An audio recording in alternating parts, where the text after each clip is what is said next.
Alright, show your world. Shaka on the beat, Shaka on the beat, Shaka on the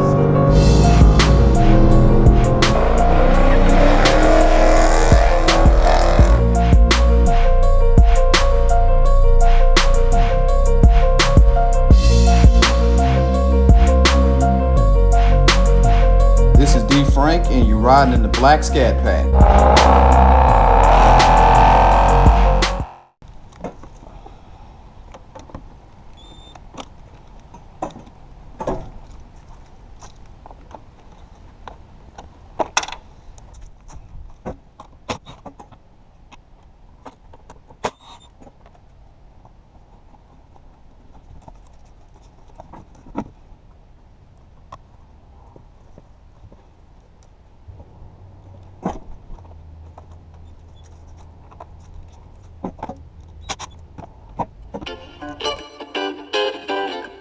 Hey everybody, first thing first is you're gonna have to come over here and remove the airbox cover.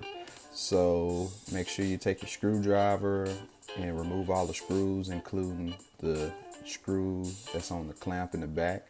Also, there's also going to be a sensor on this airbox as well, so you want to make sure you disconnect that so you won't have, so you won't break it and throw any codes later.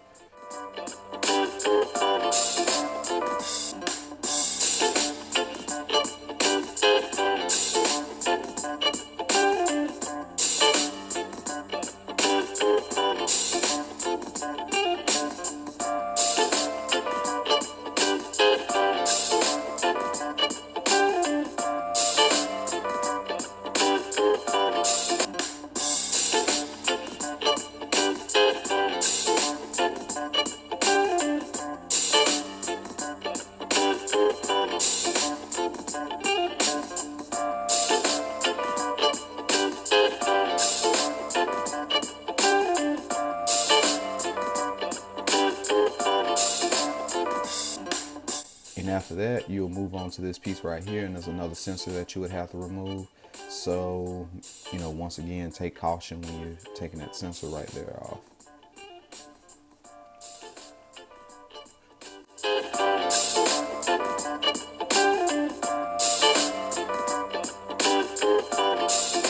All right, one of the next steps I'm gonna do is this another band right here. I'm gonna end up taking that off. It needs an 11mm extension, and what I did is put this socket up in here, and I'm ratcheting it off. See right there, right here is where we're gonna take this next bolt off. It's a 10mm, and also at the same time you're gonna want to spray some lube up in here, because it goes into the EGR cooler right here, where you can just slide this forward with this braided hose. So yeah, we'll do that right now.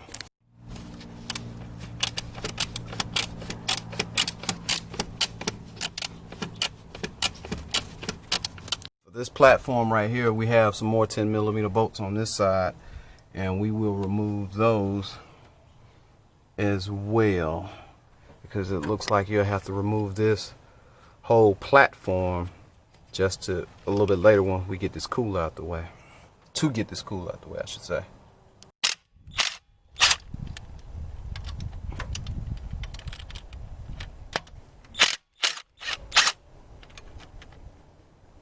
There's also a 10mm down up in here that I'm gonna stick my socket up in. My ratchet, and that should be able to raise this little platform right here. And with the spring right here, it was installed in from the factory, and it shouldn't be too much of an issue. But I want to get this out the way so I can make room and move this hose out the way so I can get this band off. Alright everybody, it should be back. It should be able to move now. It was another 10mm bolt that came out from like right up in here. It was a shorter one. The one in the further back is the longest of them. So it should be able to lift up and move out. I should be able to remove it out the way. As you see, that with that piece removed out the way, the spring right here is giving it tension, so you won't be able to pull it completely out the way.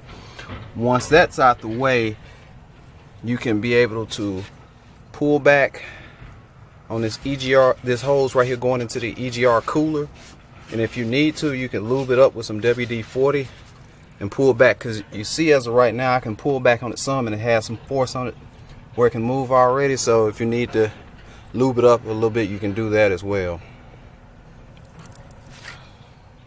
And also, you might notice a little bit of dripping. It will leak coolant. It will leak some coolant, because you see right here, this is the coolant going into the coolant reservoir right there. So it will leak a little bit of coolant. So you might want to put a bucket or something down to catch that extra coolant. Okay, let's focus it. Yep. I'm gonna go get a bucket real quick and I'll be back once I get that off. See, I got it off. It wasn't too hard. I just had to pull back with a little bit of force. So once we got that out the way, I'm gonna work on continuing getting this clamp out the way so we can move forward with the next things I got to do. Is more than likely, let's see, having to get these bolts out the way to where I can move these lines out the way and then get this cooler on off.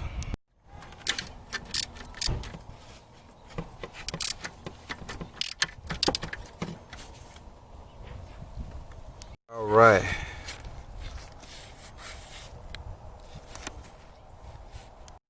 So a little bit of work and elbow grease. We got this clamp off of where the EGR cooler would meet right there. And the next thing, we're gonna start taking these bolts right here off. There's 4 of those. Gonna start removing those next. Yep, 1, 2, 3, and 4. These brackets will come off, and then it'll be 2 15 millimeters in the very far back, and those are probably gonna be a pain to get to.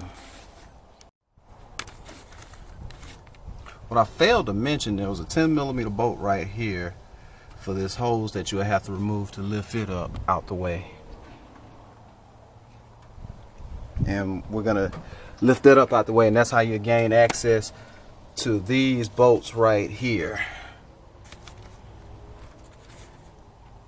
So with that 15 millimeter, you see how far back I have to reach back there and get that deep 15 millimeter socket and get my ratchet.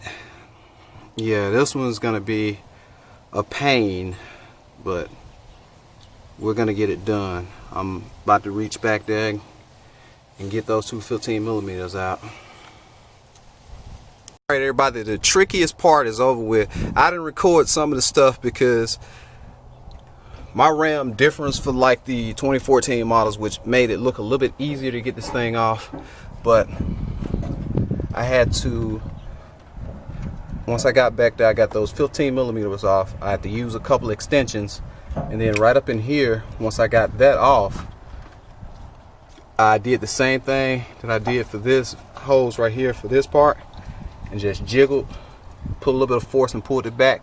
A lot of coolant spilled out, so it was I had the bucket up on, and it caught as much of it as it could.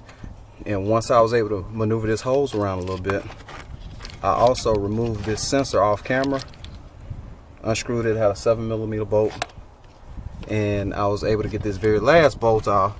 And you'll see now the cooler is loose, and you would need, probably it'll be a good idea to get a pry bar or something like that to raise it up some, because there's some very the bolts in the back for that 15 millimeter is fairly high. Let me see if I can zoom in on that for you. You could probably see it like right up in there. It's fairly high, so you might want to get something to pry up and then bring it back out. I'm gonna see if I can get that going, and I can show you how to do it.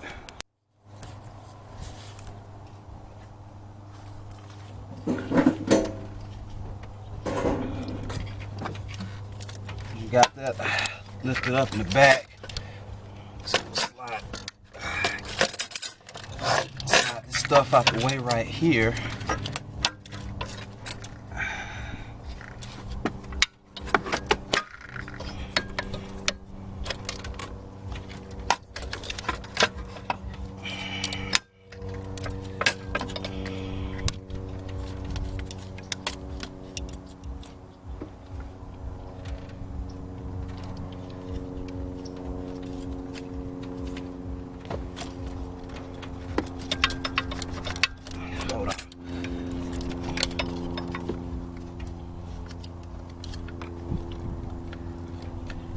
looks like with this one I may have to remove this crankcase filter to get behind here and get that off. So hold on. As you see, I had to go back and remove the crankcase filter to get this line right here completely free. So now I should be able to lift everything up without having too many issues. So I'm about to just, you know, lay it back over and then just take it from there.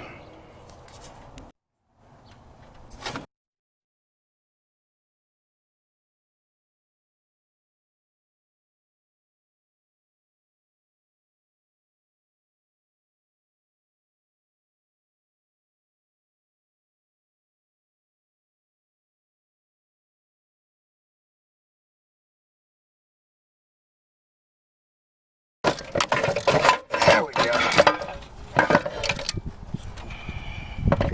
I was a tad bit messy, but it took almost all day, but I got this thing out of here finally.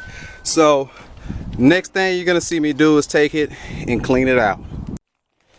Okay, we're back, and I have some more parts from the kit that I got from Gino's Garage. I believe I got some stock. That end will work. So I'm gonna sit it upright and run some I'm gonna pour in some cleaner, some degreaser, and let it sit for a few hours, and then I'll come back and check, and then I'll do the same thing as I did with the EGR valve, is just flush it out, and then I'll start putting everything back together, just doing everything in reverse order.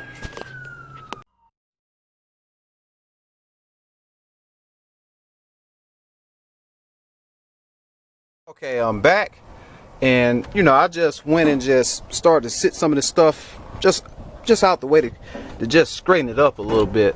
But as you can see in the very far back where I'm pointing at, there's a gasket right there that you're gonna have to replace, and right here is another gasket, and that kit includes extra gaskets, so you can replace this one.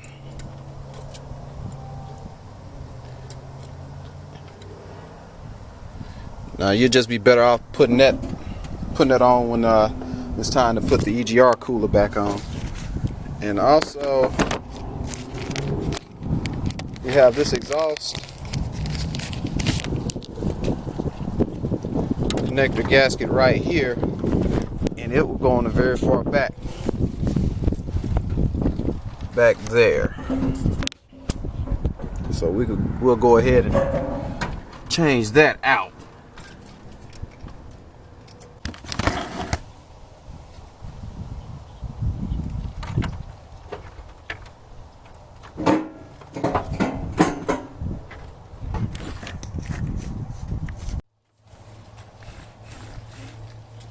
All right, let's get this older gasket right here off. Just look how rusty this thing is. We'll put the newer one on.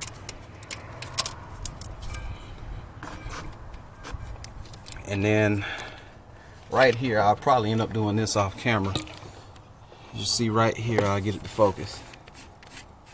Before you, and coming to this portion right here, you see that there's a green O-ring. 3 of those came with the extra parts, so you would find the 3 O-rings that you'll need to take off and remove that. And then you'll reinstall everything back in reverse order, and that's about it.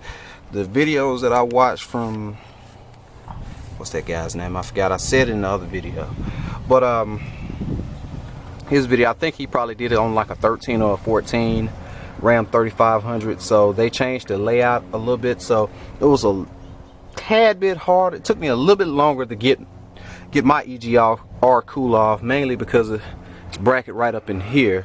But nonetheless, we got it off there, and you basically will do everything else in reverse order. Okay, YouTube, we're wrapping up today. So this is part 3 of that 67,500 mile service check that you'll have to do with the EGR system, starting with the crankcase valve. And I worked my way from the smallest to the what I would feel would be the hardest job. And the EGR cooler to me isn't hard, it's just tedious, especially this is my first time doing it. But with that being said, we're at the end of this video, and I said at the very first video with the crankcase filter that I would give you a price of what a dealer that I went to ask about everything, what they'll charge. So some guys I seen said, you know, that for that service right there, or just to change the filter, I'm not 100% sure. They said that the dealership was charging $900 to $1,000. So, you know, I recently changed my oil, changed my fuel filters, and, you know, cabin air filter, which is being a later video. I didn't record myself changing the oil. I'll do that in a future video. But I was guessing with everything that I've done, it would easily be about $1,500, you know, $1,200 to $1,500 easily for like the oil change and everything I just did. So one dealership that I checked with was charging, get this, $1,500 to just do this service, what I just did with the EGR system, with the crankcase valve and cleaning the EGR system alone. $1,500. And then not only that, and then they was charging, they was estimating about $280 to do both fuel filters, about another $80 for to do the oil change. And oil change, that's almost about what I would spend in oil. So that one's kind of fair. I'm not gonna critique that one too much. And then I think they mentioned another $50 for air filters, like the one inside the engine and in the cabin. So this video is geared to the guys who has the time to, you know, tinker over the weekend with this kind of project. And especially for you guys that use these trucks for hot shots like I do. And I feel like it goes a long way if you're able to do a lot of your own preventative maintenance. Excuse me, I'm getting tongue tied. So this is mainly what these kind of videos are for. I want to thank Motor City Mechanic. That's the guys that I've seen do the video. I want to thank him because watching his video about how to do it is what really inspired me to do this. And then also Motorhead, he has a Ram 2500. That was the video I learned how to change the fuel filter. So I want to thank those guys for putting out the content so I can get out here and do this myself. And I'm getting to the point where I'm rambling. Y'all take it easy. Y'all be sure to rate, comment, subscribe, share this video, because I'm pretty sure it'll help somebody. And I apologize for the quality of this one because my GoPro was full and I'm the one that was, yeah, it was hard to record and use the camera. So I'm out. What's going on, everybody? This is a project, this podcast that I started back in February. And right here is how you can tune in. And if you like, please check it out and show your support.